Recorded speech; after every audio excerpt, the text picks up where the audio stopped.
आज से क्रिकेट का एशिया कप शुरू हो रहा है। 9 सितंबर यूएई की सरजमी और एशिया की 8 टीमें। जून 2024 के वर्ल्ड कप के बाद का ये पहला बड़ा टूर्नामेंट है, लिहाजा सबकी नजरें इसी पर टिकी हैं। भारत, पाकिस्तान, श्रीलंका, बांग्लादेश, अफगानिस्तान, हांगकांग, ओमान और होस्ट यूएई सब तैयार हैं। लेकिन सवाल वही है कि किसमें कितना दम है और कौन ले जाएगा इस बार का एशिया कप।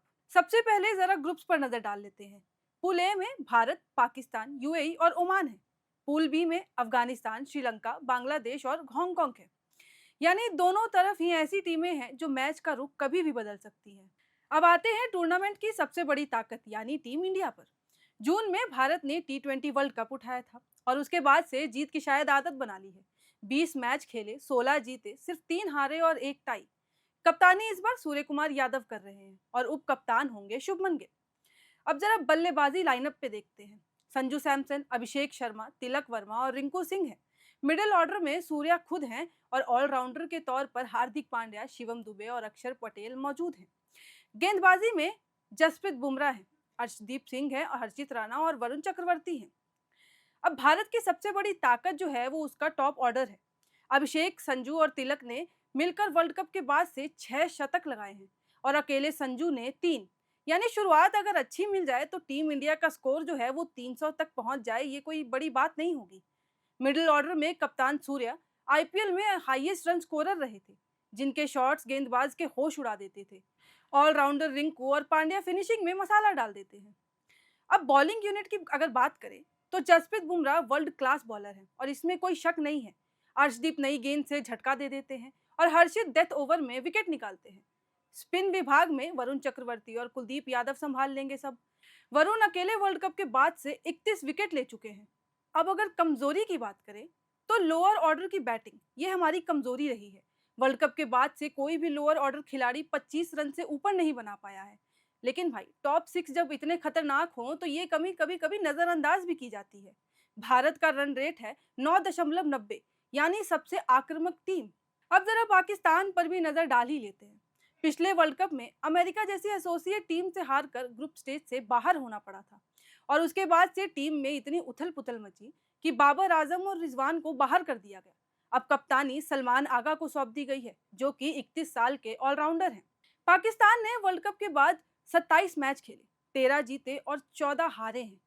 बल्लेबाजी का औसत बस जिम्बाब्वे से ही अच्छा रहा है और रन रेट फुल मेंबर टीमों में पांचवा सबसे स्लो रन रेट है। टीम की स्क्वाड में फकर जमान, हारिस, हसन अली, खुशदिल, शाहीन और सलमान मिर्जा जैसे नाम शामिल हैं। इतिहास भी देख लीजिए जरा। पाकिस्तान 16वीं बार एशिया कप खेल रहा है, लेकिन अब तक सिर्फ 2 ही बार जीता है। वहीं भारत 8 और श्रीलंका 6 बार ट्रॉफी उठा चुके हैं। यानी पाकिस्तान का नाम बड़ा है लेकिन हालात छोटे। अब चलते हैं अफगानिस्तान की तरफ। पिछले 5 साल में अफगानिस्तान क्रिकेट की ग्रोथ शानदार रही है। राशिद खान, मोहम्मद नबी, गुरबाज, इब्राहिम जरदान और फजल फारूकी ये नाम ऐसे हैं जो टीम को संभाले हुए हैं। गुरबाज और इब्राहिम ओपनिंग में आग लगा देते हैं। मिडिल ऑर्डर में नजीब और नबी बैलेंस लाते हैं और स्पिन में राशिद खान अकेले गेम चेंज कर देते हैं। पेस अटैक में नवीन उल हक और फारूकी काम आते हैं। अफगानिस्तान का फायदा यह है कि टीम दबाव से नहीं डरती। पिछले वर्ल्ड कप में भी बड़े बड़े मैच जीते थे और इस बार भी डार्क हॉर्स बन सकती है। अब बात श्रीलंका की करते हैं। एशिया कप 6 बार जीत चुकी है। हिस्ट्री भी दमदार है, लेकिन मौजूदा हालात जो हैं वो ज्यादा खास नहीं है। चोट और खराब फॉर्म ने टीम को कमजोर कर दिया है। हसरंगा अभी भी सबसे बड़े स्टार है, स्पिनर भी हैं वो और ऑलराउंडर भी।